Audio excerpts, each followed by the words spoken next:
Good morning, everyone. I hope everyone is having a productive day.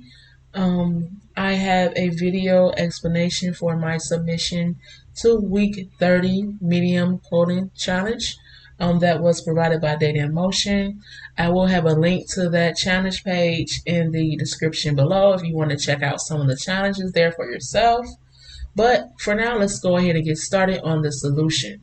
So first, let's read the instructions. The instruction is to create a function that takes three values, hours, minutes, and seconds, and returns the value that has the longest duration. So they do give us a few test case examples we can run to check our solution with, and they also give us a note that no two durations will be the same. So as you can see, I have already provided that skeleton for my solution. So you see that I have the solution function itself that takes the hour, medium, and seconds, and I also have the main with the test cases already copied and pasted into place, so we don't have to worry about doing that later. So one thing I like to do by this not being straightforward is I like to create notes of the steps that I want to take to create the solution. So let's go ahead and walk through some steps we're going to do. So first what I want to do is I want to convert each of the times into seconds. And that way we all have the same data type there. All of them will be seconds.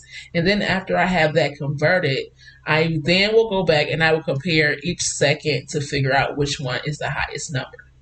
So I'm just going to add the notes here now. So now that we have our notes all done, we can go ahead and start putting in the actual code itself. So to convert all the types into seconds, I'm actually going to make a dictionary.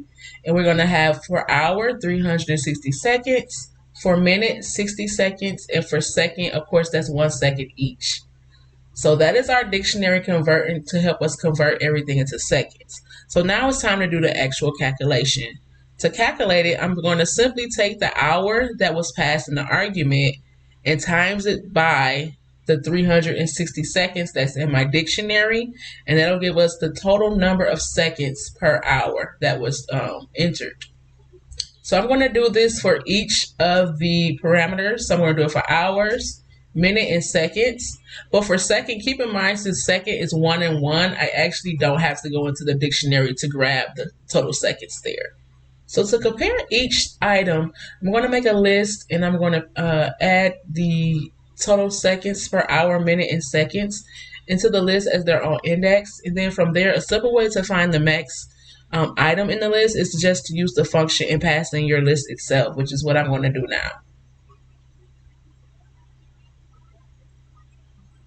So now I'm going to do a for loop and we're going to go through each index and figure out which index is actually equal to the max time itself. So for I in range of the length of the list that we created, we're going to say if the index in the list or the value of that index is equal to max time, then we have our index of the longest duration.